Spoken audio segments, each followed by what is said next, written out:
This week's guest on the podcast is Madison Murphy. Many people know Madison in his executive capacity as a current board member and former CFO and former chairman of the Murphy Oil Corporation, and his current chairmanship of the Fortune 500 company Murphy USA. In addition to the impressive resume in the boardroom and perhaps a product of his ability to put his passion to work in all the right places, he is a hell of a musician. Madison grew up in South Arkansas playing the guitar at family gatherings and after a little coaxing from his mother during church services.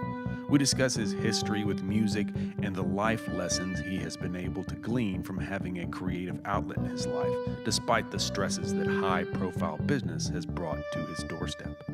He was nice enough to play several songs for us, and be sure to stick around after the interview for a couple of playful additions after the show's credits. So, without further ado, welcome to this week's episode of Creatively.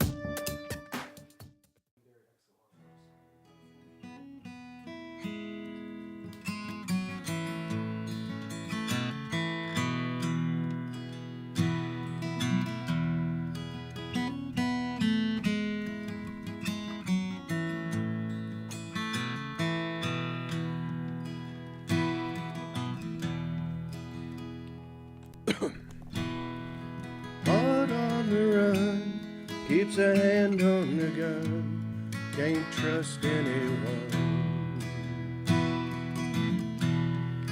I was so sure, what I needed was more, tried to shoot out the sun. Days when we raged, we flew off the page, such damage was done. I made it through, somebody knew I was meant for someone.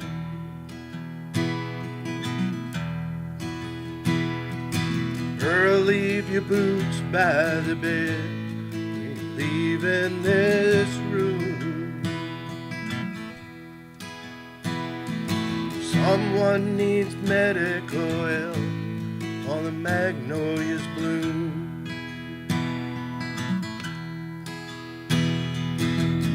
In this house, and I ain't going out to chop wood.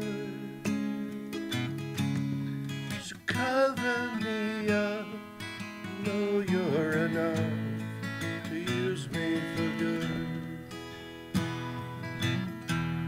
Put your faith to the test, wanna tore off your dress in Richmond on high. But I sobered up and I swore off that stuff forever this time. Oh, lovers say I thought it'd be me who helped him get home. Home was a dream, one that I'd never seen till you came along.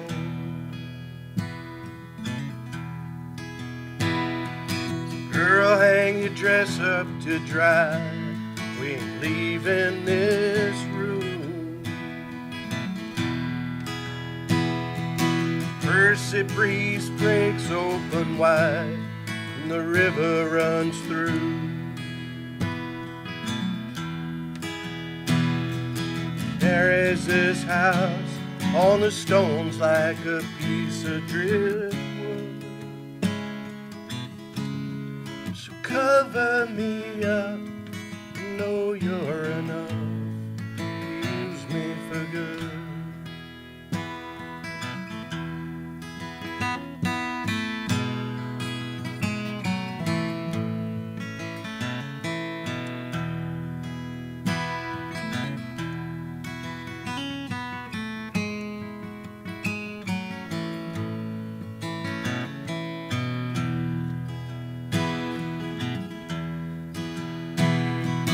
Girl, leave your boots by the bed, ain't leaving this room. Someone needs medical help, or the magnolias bloom.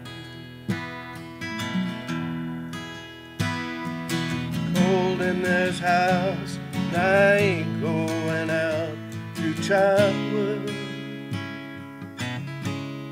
So cover me up, know you're enough to use me for good.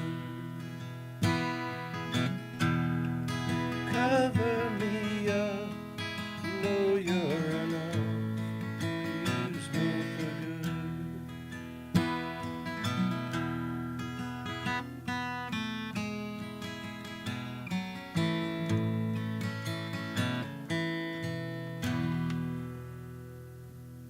I love that song. That's a good great Jason Isbell song. Is that a Jason Isbell song? Yeah. What's the name of it? Cover me up. Cover Me Up. Did he play that when he came to El Dorado? Mm-hmm. He did? I thought I remembered it. It sounded familiar. Yeah, he played it. Good song. It is a good song. Would you mind if we just kind of get started and keep let's rolling? roll. All right, great. What's the first song you learned to play? Oh gosh, probably some 3-chord Bob Dylan song. Something that was rather simple? Yeah, So, for sure. What? 12 years old with a $12 Stella guitar bought down at the music store on whatever street that is. Yeah. Washington. On Washington? That's right. Parker's Music. That's right. That was there for a Parker's long Music. time. Sure. Yeah. So you started playing when you were 12, or 12 is when you got your first song in? Started playing when I was 12. Yeah. $12 guitar, 12 years old. Yeah. That makes it easier. Wasn't 12 strings, but that was too many. That would have been a $24 guitar. So why did you go get a guitar? I thought it'd be hip and cool, and you're 12 and you're a tweener, and you got to do something. So you think it was like a 3-chord Bob Dylan song? Did you immediately have to go out and play that for somebody, or did you keep that to yourself? Oh no, I kept it to myself because it was horrible. I bought the guitar, brought it home, then realized it didn't come with instructions. So I went down and bought some, little Mel Bay chord book. But then I didn't know, it's hard to teach your fingers how to do all the chords, right? It is. I mean, it's starting off. Yeah. And so I think I went and bought, I don't know what album Bob Dylan it was, maybe, whatever that was, 1969, I guess. Yeah. So could was have been Nashville Skyline or something like that. So was Bob Dylan, was he the kind of the inspiration to start playing music, or was it something else that got you going into it? Oh, it was just something I, said, well, I think I'll try that. I mean, it was on. Did you do it? You do swim team, you do track, well, that's what I was going to ask. Normal stuff. Did you do music in school, or was it just? I did, actually. I played trombone. When you're in elementary school and they set up a little orchestra, and everybody wanted to play the drums and everybody wanted to play the trumpet. And, I didn't think I was that musically inclined. So I said, well, I'm going to pick something nobody else wants to play. So I picked the trombone. Assure myself a first chair. Right. So I played the trombone in the 6th grade orchestra, and then lo and behold, tried out for the band in junior high and made the marching band in the 7th grade because there was only 3 trombones. So they had to have 3, and I was probably 3rd chair. I don't remember. But you made it. I made it. What do you recall when you played your first song in front of somebody? Probably when my mother made me play at First Christian Church pretty often. Play guitar? So you had to sing a song with a guitar in front of your church? I don't recall singing right off the bat, but I was playing with the organist and the choir, and probably like Silent Night or something like that. Well, Christmas. It was some Christmas. It was their Christmas concert right. of some sort. Yeah, that seems like that seems smart on her part, because it seems like a relatively safe space. It's like maybe a step above the family living room, right? But still a safe space to kind of. Well, and I liked it because the choir loft was behind everybody and nobody could see you. So it was a great intro. Yeah. Yeah, it gave you an opportunity to get out there and do it without having to look anybody in the eye Yeah, at the same time. that choir loft in the First Christian Church is kind of like, I guess it was supposed to be angelic. Everybody's up behind you. Yeah. So the voices are all, music's coming from on high. So if a church was your first kind of foray into public performance, how long did it take you to get to a point where you actually got some people together and did a show for friends or for a larger group where it was where it felt like this is like we did a show? When was your first show? Realistically, well, I don't know. I used to also play with a couple of friends of mine at the Sanctified Church, and that was a lot of fun because that was like real music, good music. Good music. You weren't just playing Silent Night, right? It's so. Have your influences always kind of been in the folk singer songwriter arena? No, not really. Well, yes and no. I mean, it's pretty around the horn. Stuff like Cream and Blind Faith and Clapton and Steve Winwood and the Doors and Little Feat and the Grateful Dead. Love the Dead. You grew up in a generation, I think, that had a very kind of streamlined, and it may not seem so at the time, but now in retrospect to me feels very streamlined in genre. There was not a lot of wasn't a lot of leeway left and right for different kinds of music. And at least in my opinion, it seems like we've gotten so wide in genre now that there's so many options. You could go across the board. You ask somebody what their favorite song is, and you could just as easily, depending on generation, hear a classical choice or a hip hop song. Yeah, I don't know. I think it was pretty wide open because you still had all the kind of the country.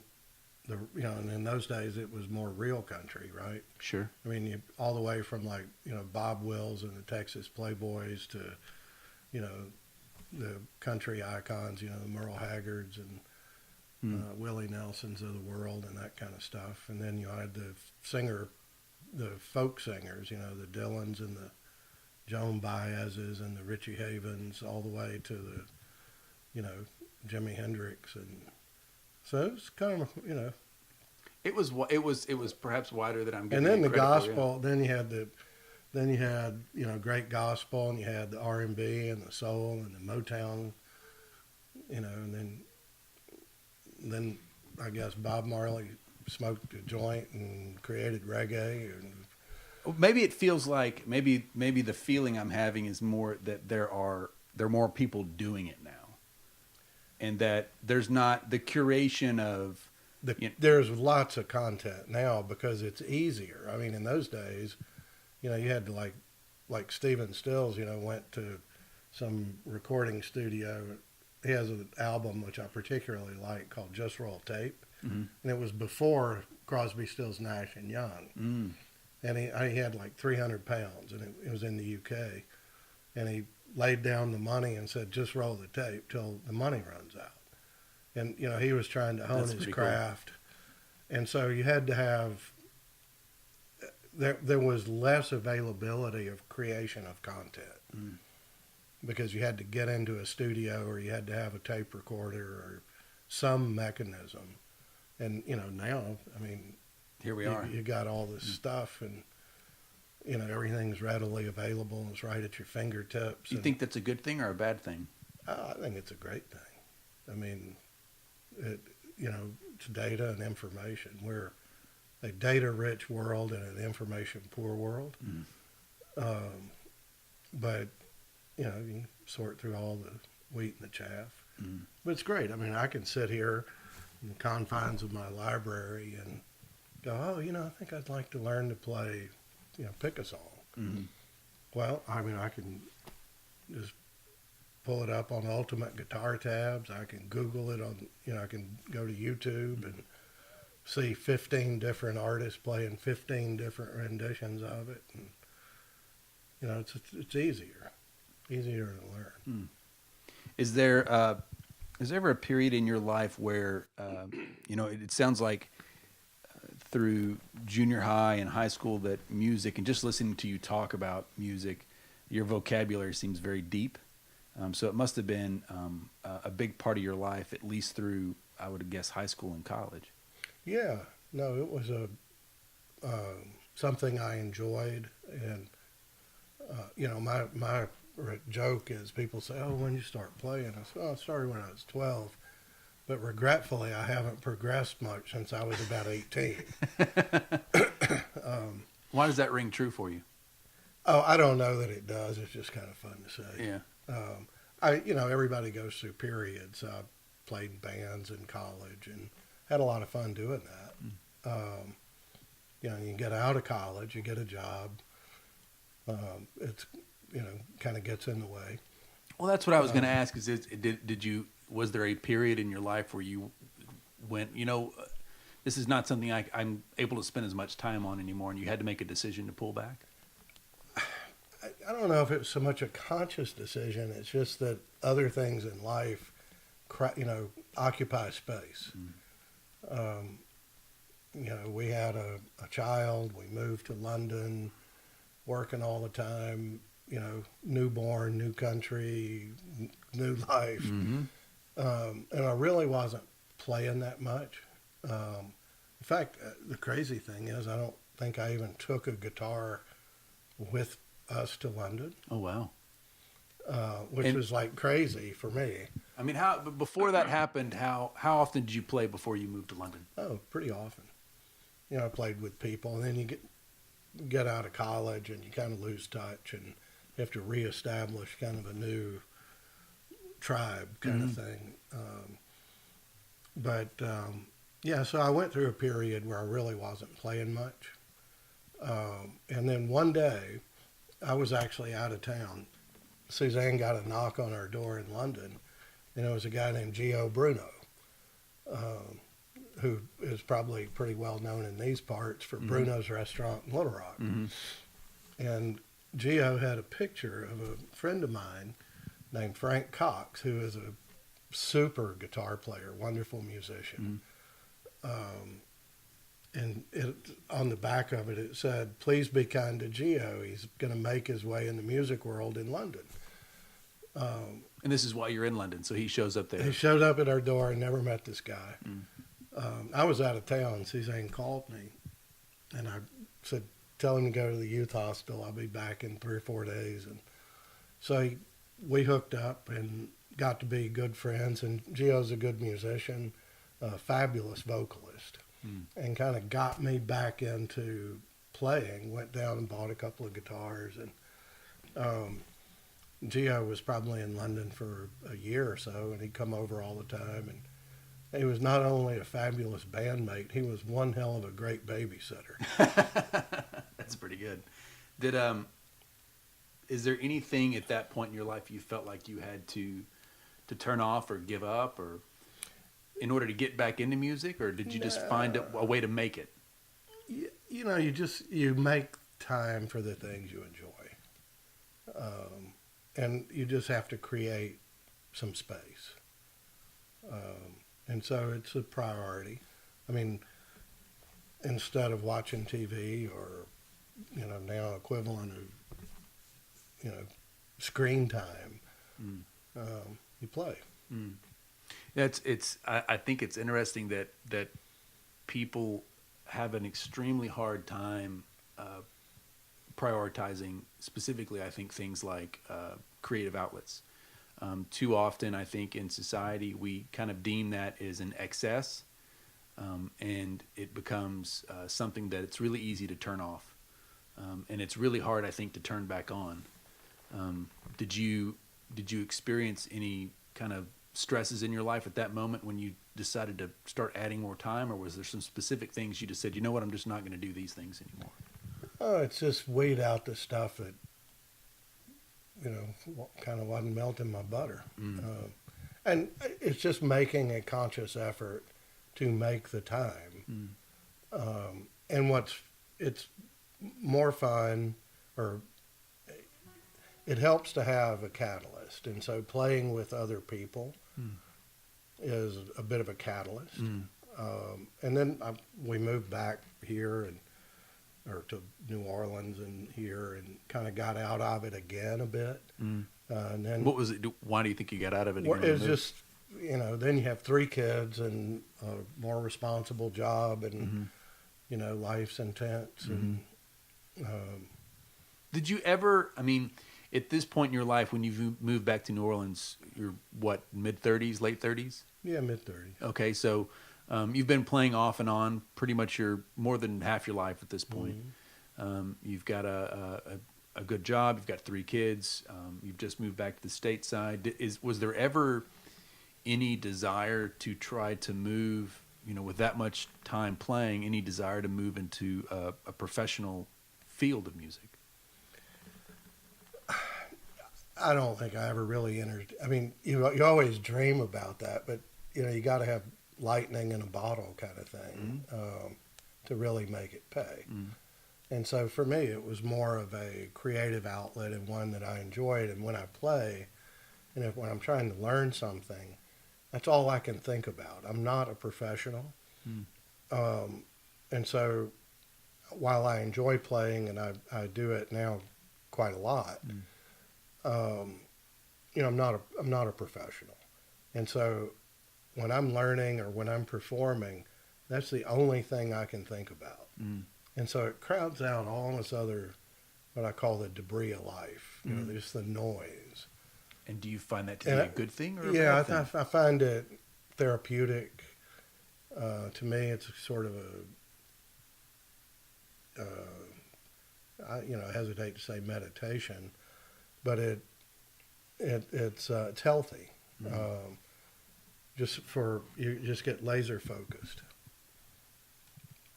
Well, I don't think meditation is necessarily all that bad of a word for that sensation. It's an analogy, right? Because I'm not clearing my mind, but I'm totally engaging my mind with one thing. Is that something you felt all the time you played music, or is that something you discovered along the way? It's something I think I honed a bit, and really probably more so in the last 10 years. Just because the noise and like I said, I call it the debris of life. There's a lot of flotsam and jetsam. Well, I would say this too, is that I think what's interesting, and I want to kind of keep historically walking through your progression there in music, but I think that the parallel to this is your progression in business and kind of escalating job requirements as the years go on and gaining more and more respect and duties within the company that you're working for, or companies that you work for. And did music assist you in that growth? Did this meditational thing that you've kind of discovered, did that help you concentrate better during work, or did it take away time from you? Was it a positive or negative influence, I guess is what I'm asking, kind of your career path? I would think positive. You do better if you clear your mind and you kind of refresh and kind of re-energize. It's like exercise. I think you just, you're a little sharper. Look at something, you back away and then look at something perhaps a little differently than you might have if you were just totally engrossed 24/7. No, I do agree. I think it's one of the things that happens within the creative fields is as you progress it, whether you develop it naturally or whether you get it through learning, is that one of the things that I've heard taught time and time again is it's always good to step back away from the painting or the song or whatever the project is and take a rest and then go back and look at it again and see, okay, well, do I come back with the same opinions? Right. And I think that if you can bring that into other aspects of your life, whether it be family or business or whatever it is, then I think that it should yield positive benefits over time, right? I would wholeheartedly concur with that. Yeah. So you're back in New Orleans now. New Orleans is known as one of the hotbeds of music. So did you find yourself a group in New Orleans while you were there? No, I didn't. There were a few guys around I played with, but we weren't really, or I wasn't performing. It was just playing for enjoyment and a few friends, and you kind of feed off other people's creativity and learn a few licks and a few new songs. Any particular moments while you were there that were kind of memorable for one reason or another? People that you got to play with or talk to, or? Oh, not particularly. I mean, talk to a lot of great musicians. You get a lot of good inspiration just walking down the street. Oh, absolutely. Yeah, the atmosphere there is absolutely. And you were in the French Quarter, isn't that correct? No, we lived in the Garden District. In the Garden District. Okay. Yeah, but still, but we were all over the place. And Jazz Fest was kind of not so huge. It was entirely accessible, and there was just good music everywhere. And now the Neville Brothers were kind of in their, heyday, and a lot of wonderful music. So you eventually moved back here to El Dorado, where you now have a home. I have gotten to know you a little bit better over the past, I guess it was about probably 8 or 9 years ago when we kind of got reacquainted. I've known you my entire life since I was a small child, and I knew you played music, but it was probably, I guess, maybe the second time we did our local wine festival that you actually performed with a group. And that was the first time that I realized that you picked up a guitar and you got in front of a microphone and went at it. And is that something that you've progressively done more later in life, or is that something you've kind of always done? Well, I used to do it, in high school and college pretty often. And then, like I say, you kind of drift away. I never left it, but I was more of a closet musician. I wasn't performing publicly. I might sit in with some people here and there, but nothing very structured or regular. So it's become a larger part of your life? In the last 10 years, probably. Is there any moment or anything that happened that you kind of decided, I'm going to pay more attention to this? I think it's serendipity. I don't know. I mean, my level of interest and probably my playing time hasn't really changed all that much. It's just how am I playing and with whom and for whom. The serendipity piece was Dieter Cronje, our winemaker, who's a child prodigy drummer from South Africa, and he is in a band in California. And gosh, almost 15 years ago now, I was at a dinner party at a guy's house, and the vineyard manager from Bien Nacido, whose name is Chris Hamill, walked in. He had this old guitar, and he said, "Hey, I hear you play." And I said, "Yeah, a little bit." And he said, "Could you teach me this song?" And I said, "Well, what is it?" And he said, "Well, it's Can't You See by Marshall Tucker." And I said, "What?" It's 3 chords. It's D, C, and G, pretty much. And he goes, "Well, I really don't know any chords." So, we're starting at 1. Well, I think he was being a little facetious. But so I taught him this song, and ran into him about 6 months later, and he was really good. And they'd started a band, and they said, "Hey, we're playing over at XYZ.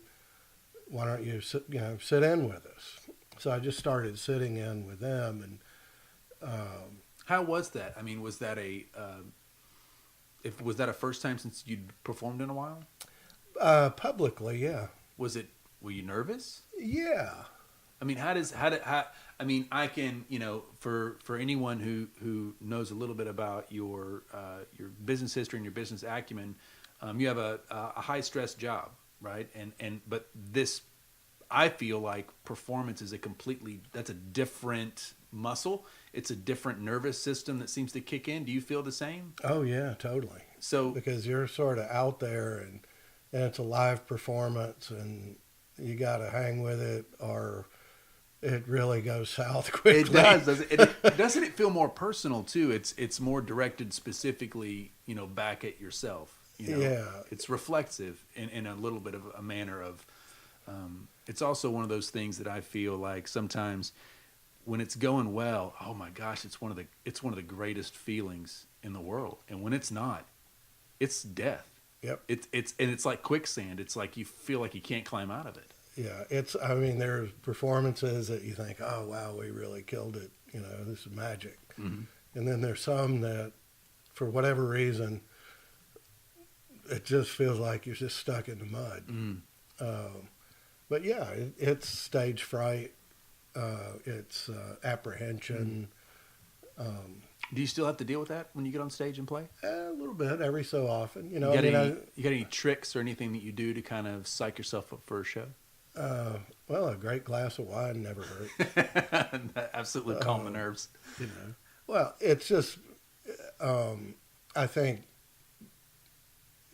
practice. Mm. I mean, if you're confident in your craft, Mm. And I'm not terribly confident in this craft. Mm. I really enjoy it. Mm. I like to play. I'm not accomplished. Mm. I'm okay. But I enjoy playing. And the thing is if you can get with a group of people, we've got some great vocalists that we work with, and Chris Hamill has turned into a stellar guitar player, the 3-chord Can't You See guy. And so, it's really a lot of fun because, they're creative, but then you practice. And so then it becomes who's playing what and how do you get the timing down and, what's the chemistry and the vibe. Mm. And so that in and of itself, requires time. And what I hadn't appreciated, I went from their band is called the Tepiscate Tornadoes, and I guess our band. Mm-hmm. I was a temporary tornado who somehow morphed into a full-time tornado. Mm. And what I hadn't appreciated is, when we were working on a set list, they were all going and learning the songs independently and then coming together to practice. Well, I thought we were going to learn the songs at practice. I'm sure that corrected itself pretty quickly. They explained it to me pretty quick. Yeah. So I would say in the last 10 years, and honestly, when I moved back to El Dorado, I used to play a lot with Courtney Shepherd and Andy Reid. And then my brother-in-law, Danny Hobbs, is a really good guitar player, and we played quite often. And my other brother-in-law, Donnie Creighton, is a really good songwriter, more of a country genre. Mm. And so on family trips and the like, we were all playing, and we'd have family get-togethers. And so I played with them a lot, and I'd play with Courtney and Andy Reid a good bit. We used to perform at the Mast. I guess people liked it so well they burned the bar down. Yeah, I heard. Yeah, it must have been a crazy night. But playing with those guys got me sort of more stuck back into the performance mode of music, whereas before I was really just in the personal enjoyment mode. And not that they're mutually exclusive. And they're not by any means, but I got a little bit more back into the performance mode playing with Andy and Courtney Shepherd. Is there anything that you have to do to kind of get yourself ready for a performance? Something that every time you go perform, this is a kind of a practice that you use? No, I really don't. We just did 4 performances last month in California. Mm-hmm. And we practice some of them were a little more difficult than others. Sure. Do you have any kind of variations in your setup whenever you perform, or do you have kind of do you use the same setup every time? And kind of what does your rig look like whenever you kind of get ready? Well, I'm kind of experimenting with a bit of a new rig. I met a gentleman named Monty Powell, who has written multiple #1 kind of country genre hits. You Google him, he'll Monty Powell. Monty Powell, Yeah. blow you away. He and his wife, Anna Wilson, were actually at Presqu'île. And turns out we had a really close mutual friend. So he came up to the house after their performance, and we played for, an hour or two. It was great. I mean, the guy is a consummate musician. It's like Jason Isbell wrote some of his songs in Monty's kitchen, and he's written probably a double handful of #1 hits. Wow. Anyway, Chris Hamill was playing with a Variax, a modeling guitar, and Monty plays with a modeling guitar, and I was playing with, I was an old stomp box guy. I had all kind of gadgets, and I got into Helix, which is a Line 6 product, as is the Variax guitar. And so I've been experimenting with that, and it's a lot of fun, but it's a little bit of new territory in a way. Do you find that experimentation brings more excitement to the process? Because I can see the smile on your face as you're describing kind of the gear that you're playing with now. Yeah, no, it's fun. I'm out of my comfort zone, because before I'd have, a chorus pedal, distortion, whatever. You have 12 pedals out there, stomp boxes, and you chain them all together, and wah-wah pedal, and all that crazy stuff. And is that... And now it's all computer. Plug your computer into this box, really. I mean, it's called a Helix. It's great, but you can manipulate the sound, with your computer, and it's really quite fascinating. It can sound like a Marshall amp or a Fender Deluxe Reverb, whatever. I mean, that's pretty neat. Yeah, it's awesome. And for a techno peasant like me, it's like triple hard. Do you find that that's something that, whether it's in music or in other parts of your life, that kind of putting yourself outside of your comfort zone is something that you do on a regular basis? Yeah. Is there something that why drive yourself into being kind of out of your element? It's not boring. I mean, if you're always trying to, I wouldn't say that this or that is pushing myself, but it's interesting. It's fun. It's engaging. It's stimulating. It's growing. In something that I'm actually pretty passionate about, that I truly enjoy. I don't gamble, and I don't go to the horse races, and I don't play golf, and I like to duck hunt and play guitar and make wine. Yeah. And work. Yeah. Well, and I think for me personally, I think golf is one of the worst games that was ever invented. I think it's just meant for like absolute frustration. Yeah. It definitely pushes me out of my comfort zone. I'd love to be a great golfer. Yeah, it would be wonderful. I was never going to be. Yeah, never going to be something I was going to spend enough time practicing. It was too frustrating. How about another song? You want to play another song? Yeah, sure.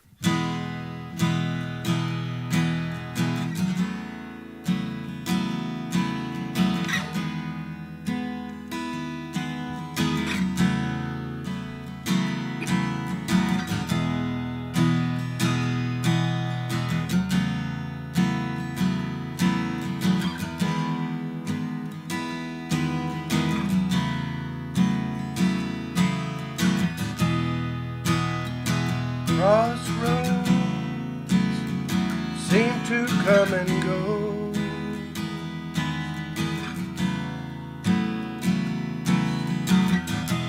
Gypsy flies from coast to coast,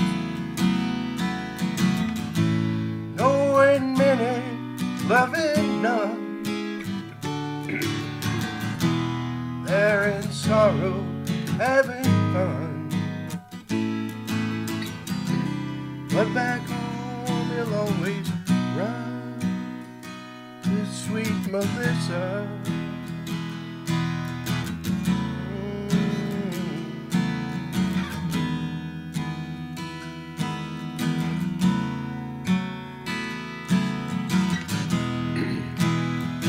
Freight train, each car looks the same, all the same. No one knows the gypsy's name. There are no blankets where he lies. He ain't selling alibis. But back home the gypsy flies to sweet Melissa.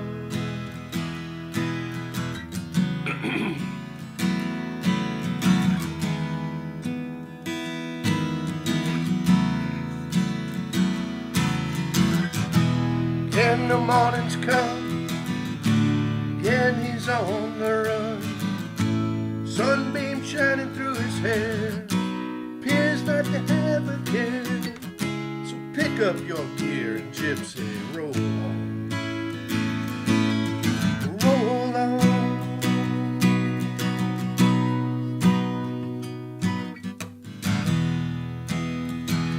Crossroads, ever let him go? I don't know. Will you hide the dead man's ghost? Will his spirit fade away?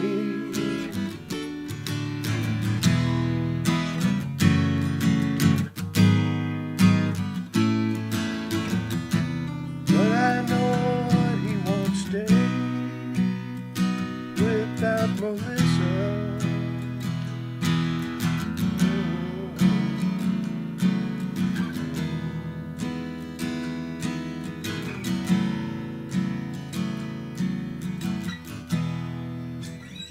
That's a nice lead, but you got to have somebody to keep it going.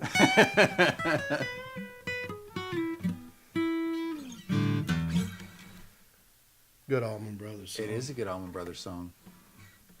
So it's funny because we were just talking about your uncomfortability with singing, but you don't express it when you sing. I mean, you certainly don't. I mean, for people who perform that have fears in different areas that they feel are not up to their own personal kind of par. Yeah, you just got to find your ranges. Yeah. Actually, last summer, because the band was pushing me pretty hard on singing some songs that were particularly difficult for me. So I found this lady, who's a voice coach. Her name is Deanna Delore, and she was probably one of the I don't know all the certifications, but like the only one between LA and San Francisco. But I need to go back pretty often. Well, it's nice to listen to. It's a very kind of somber tone. It's nice. It's so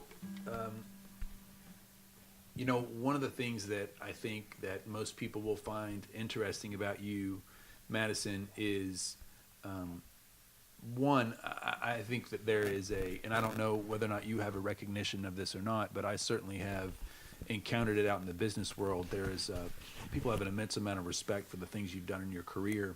And when I mention to people that you play music and that you play guitar and you sing and you actually gig around, there's just kind of an immense like wonderment of really like how does he find time to do that? And I didn't know he did that. And it's kind of a surprise that someone who has held the positions you've held and the positions you still hold, that they take time out of their day to find some sort of creative outlet. So I guess what I would ask of you is what would you like to say to people that find that unusual or odd that you take that time out to find a way to express yourself creatively?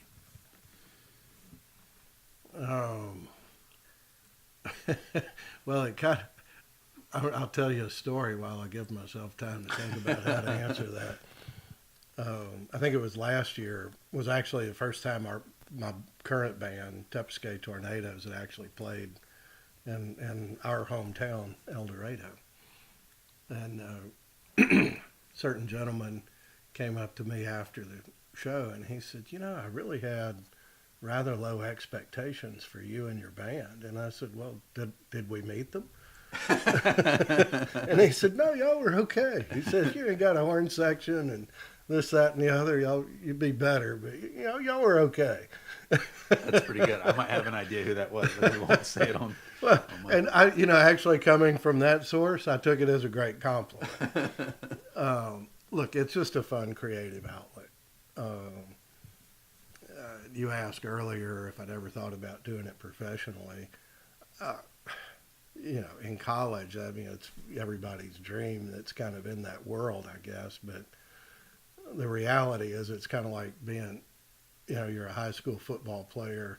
Are you going to make it at the next level? And what does that mean? And then, are you going to make it to the NFL? Mm. I mean, it's a very few people, and there's so much immense talent out there. The content, I mean, this guy that was just in El Dorado last Thursday or whatever, Matthew Slachetka, that's right. I wasn't going to attempt it, so congratulations. You hit it. No, he played at Presqu'île several times, and I mean, this guy's really, really good. I hope he makes it, but I mean, his talent level is really, really up there. And there's just so much talent out there for somebody to really make it in that world. It requires a lot of luck, and it requires a level of talent that I certainly am not at. But I'm at a level where I enjoy it as a pastime and a release and a creative outlet that I find particularly rewarding. And so I'm not burdened with all these unrealistic expectations. And I don't really have that many feelings that people can hurt. And so it's not that I don't care, because I really do care about the quality of our performances, but I'm doing something that I enjoy. And so it's a little bit like drinking wine, or alcohol. If you're going to drink that poison, you should drink it in a form that's agreeable to you. And if you're going to play music or listen to music, it should be in a form that's agreeable to your ear, or to your soul, or to your heart, or to your head.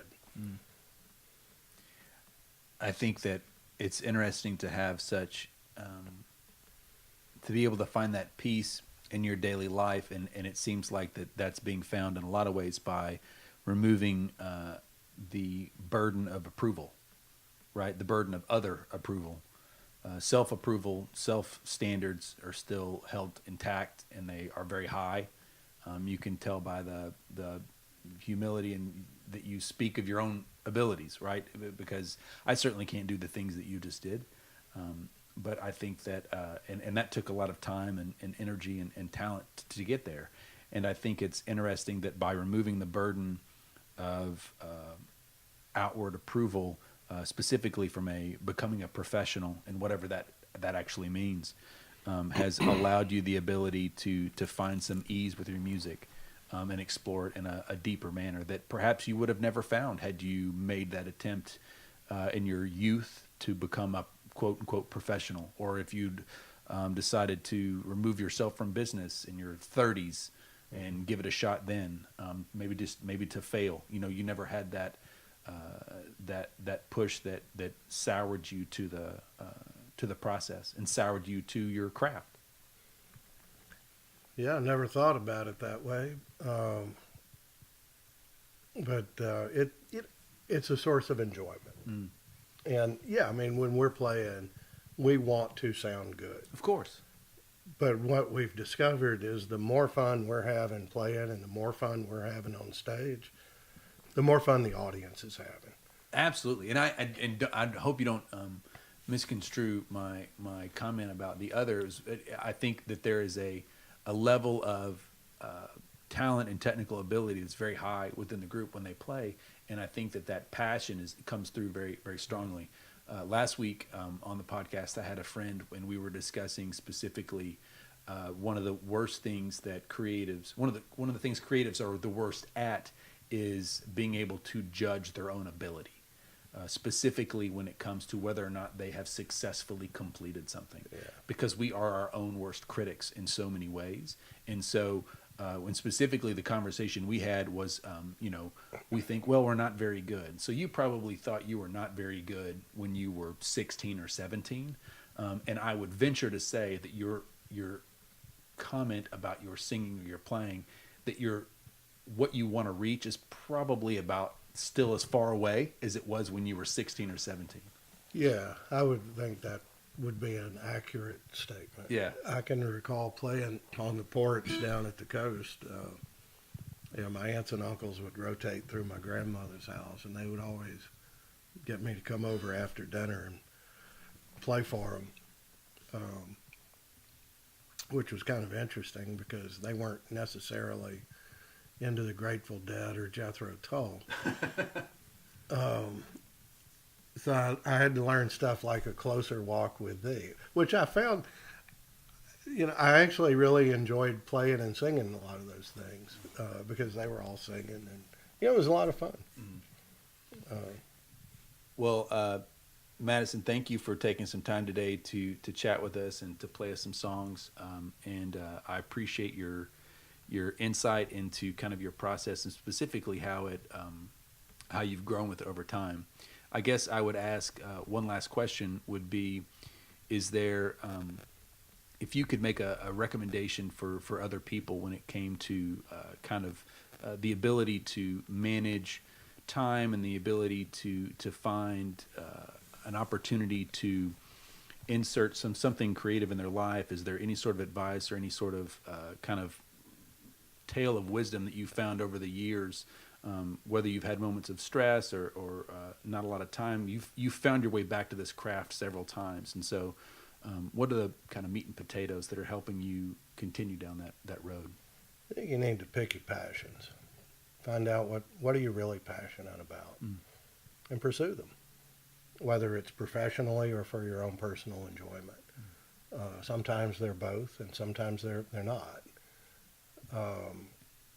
But I think when you find the things that you are truly interested in, pursue it, and to the fullest, because you never know where that will take you.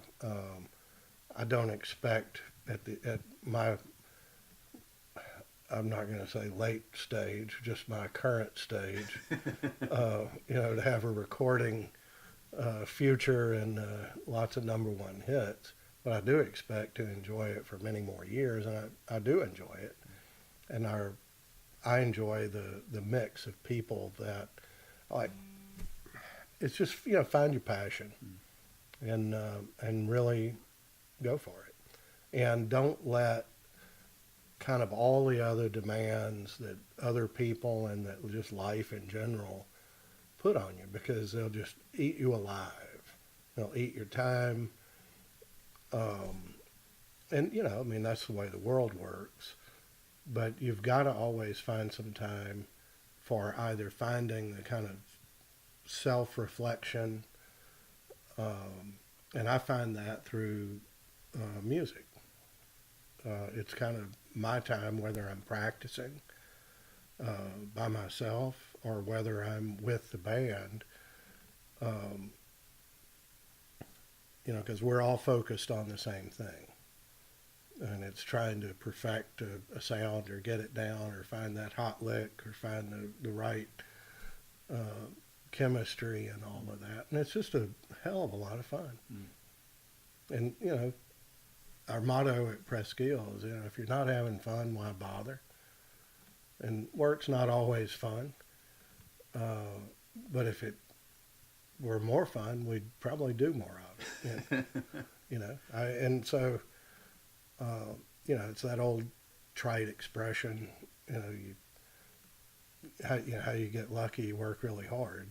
And you work really hard at the stuff you really love. Absolutely. Well, tell me before we go, what are I know you have some gigs coming up. Where could people hear you over the next 4 or 5 weeks? Well, we'll be playing at Presqu'île, interestingly, for our wine club pickup party in late April. I don't remember the date, maybe the 27th. Okay. And then we're playing in El Dorado at the Southern Food and Wine Festival Second week in Friday, May 10th, I believe it is, after a pretty knocked out wine dinner, which have to kind of rethink my planning abilities with this, because I can't really enjoy the wine dinner all that much because you have to perform. You got to go perform for 2 hours after a 5-course wine dinner. Yeah. But it's a lot of fun. I think people enjoyed it, and I think they were a little bit surprised with our band. We're pretty eclectic. We have people in their 20s, 30s, 40s, 60s, and 70s in our band. So we have a missing decade in our band called the 50s. So, we played crazy stuff from Daft Punk to, the old standbys that I like to play. Well, great. Well, I'll definitely put some information in the show notes for the podcast so that people can follow along. Well, thanks again. I really appreciate the time. Always great to see you. Hang tight, ladies and gentlemen. Madison was nice enough to hang out and play a couple of extra songs after the interview. So without further ado, here we go.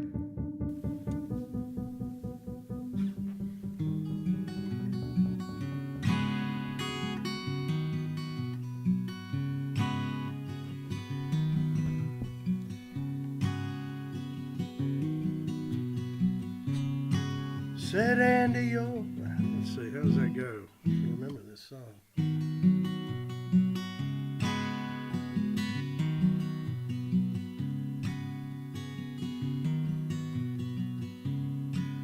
Said Andy, you're better than your past. Looked at me and drained a glass. Cross-legged on a bar stool like nobody sits anymore.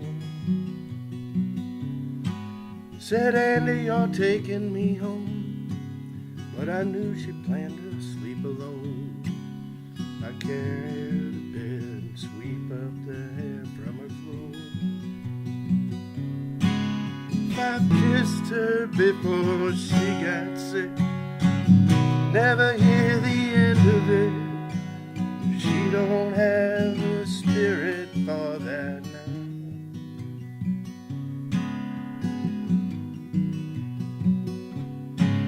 We drink these drinks and laugh out loud, bitch about the weekend crowd, try to ignore the elephant somehow.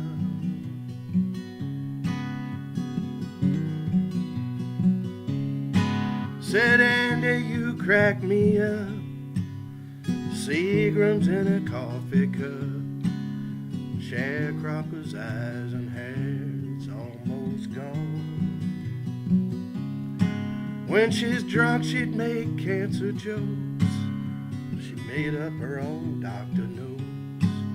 Surrounded by family, I saw she was dying alone. Which I'm still learning this one. I'd sing her classic country songs. She'd get high and sing along. She don't have much voice to sing with. We'd burn these joints in effigy, cry about what we used to be. We try to ignore the elephant somehow.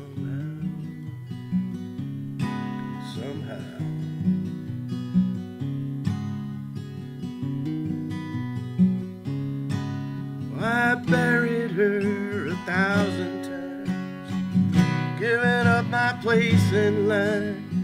I don't give a damn about that now. There's one thing that's real clear to me: no one dies with dignity. They just try to ignore the elephant somehow.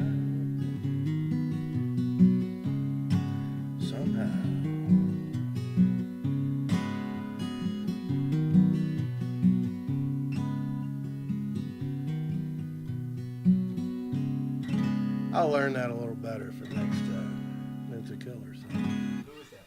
That's a Jason Isbell. What's the name of it? Elephant. That's a song that was actually written in Monty Powell's kitchen, according to Monty. I keep playing. I just love playing.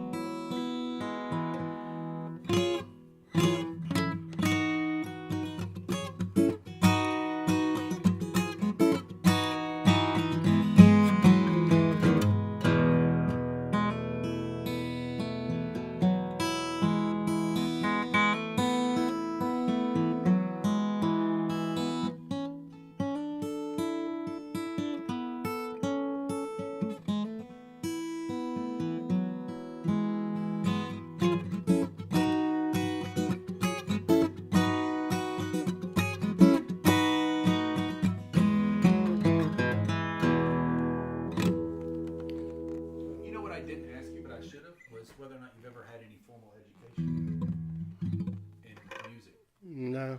Never taken classes or anything? Just vocal lessons and that was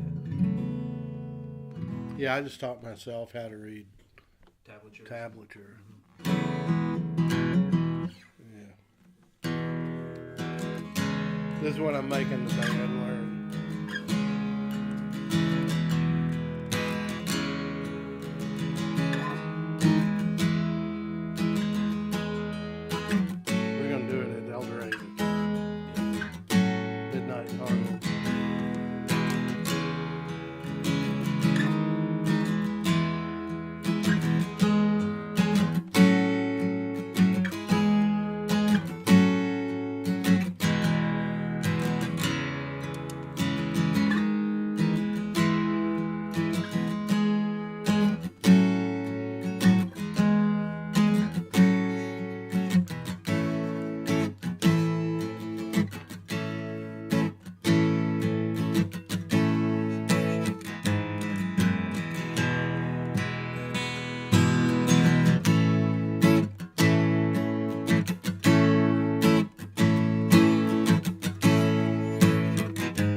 Do the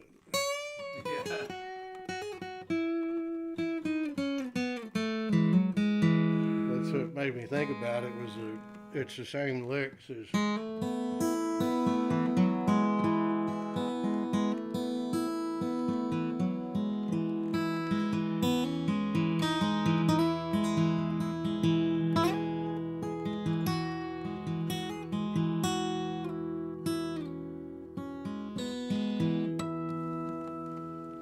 we're going to try to learn that song, do it in El Dorado.